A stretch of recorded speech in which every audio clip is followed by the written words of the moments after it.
D'un côté Aurore et de l'autre Franck. Tous les deux ont fait le déplacement à Paris pour concourir, mais pas dans la même catégorie.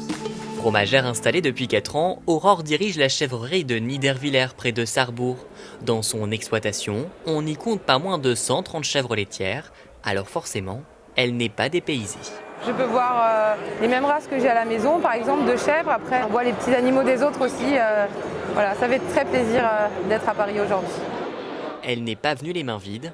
Fromage aromatisé, camembert et même bûche de Sèvres cendrée, ces productions ont été présentées au concours général agricole qui récompense les meilleurs produits et animaux du terroir français. Une première participation pour Aurore et elle n'en est pas peu fière. Ça me permet aussi de me dire que j'ai un nom, que je fais quelque chose dans l'agriculture. Et s'il n'y a pas de médaille, on recommencera l'année prochaine et on essaiera de faire encore des meilleurs produits. Dans un autre hall du salon, strictement interdit au public, des centaines de jurés, consommateurs avertis ou professionnels vont goûter chaque fromage en compétition. Ceux d'Aurore sont sur l'une de ces tables. Le visuel, le goût ou encore la découpe, nos jurés doivent tout évaluer. On est tombé plutôt d'accord sur la plupart des fromages et puis il y en a quelques-uns, quand les goûts sont un peu plus marqués, qui ont fait débat. Et finalement, on est tous tombés d'accord et on est très contents des médailles que l'on a décernées.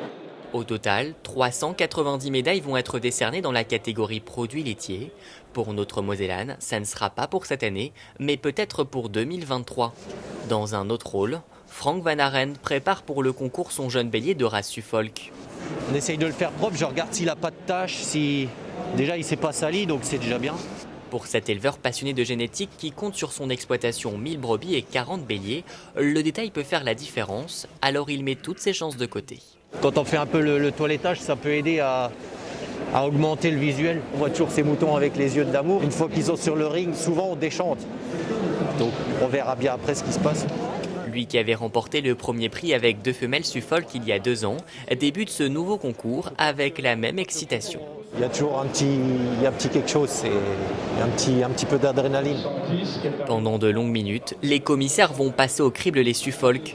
Après délibération, c'est un podium pour celui de Franck, une deuxième place qui salue le travail accompli.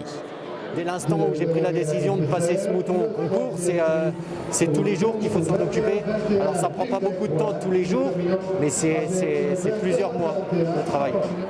Nos 2 agriculteurs repartent du salon après avoir fait rayonner le temps d'un concours le territoire mosellan dans la plus grande ferme de France.